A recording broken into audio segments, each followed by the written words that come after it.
Hey guys, Anthony, 4x4 Diesel. With all this talk about suspension lately and the damage to the rears, I thought we'd better recap on a bit of old news that a lot of people might have missed, because this was news for less people back in the day, but now there's more people and they missed some of what happened a bit early. So what we used to use was these Dobinsons. These are the twin tubes, and it's exactly that.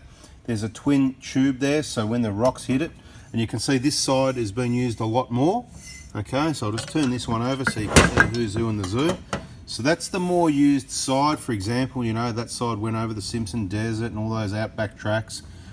And then obviously when we had the vehicle up, for whatever reason, could have been changing the springs or some other service, and we had them out, we went, you know what, let's do a bit of a service and spin them around to the other side and even up the wear, so there's sort of like half on each side. Not that it really matters. So twin tubes, it's a twin tube there. So if a rock hits this and it gets a little bit damaged, a big dent in it, it's not going to affect the piston, the operation on the internals.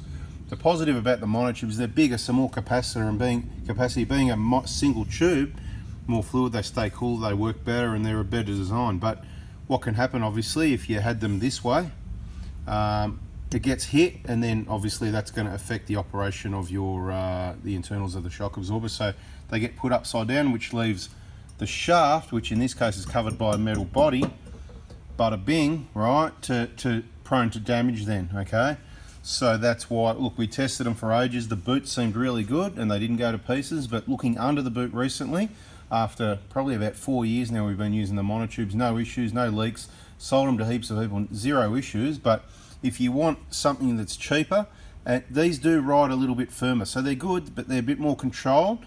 So if you're very light in the rear, you're going to feel it a bit more. So if you want comfort, the monotube's good.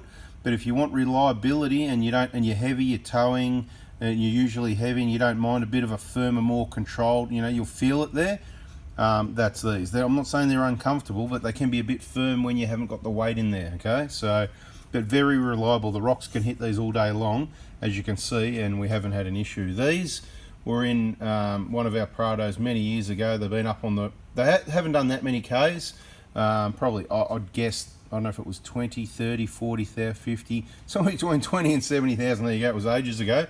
But we took them out when we upgraded to the monotubes, and we kept them there as displays to display exactly, so you can see the wear, and you can see it even goes up into the top cover.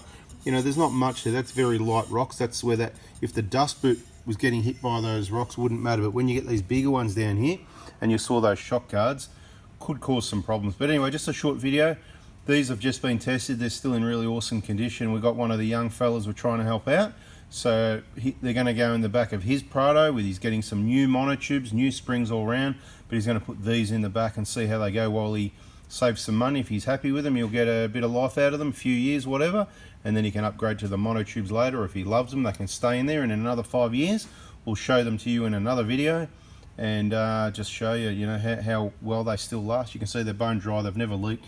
The bushes are really good. Bada bing, I don't know what else I can say, so we'll box them up for him, and they'll be getting installed sooner or later. Guys, just a short one. Thanks for watching. Just wanted to give you a bit more info and a bit of background on how the products changed. This is what it all started off with, I suppose, but then there's always options and improvements. Thanks for watching, guys. If you liked it, hit the like button, subscribe, turn the bell on. We'll add this one into our suspension information playlist on 4x4 Diesel. Ciao for now.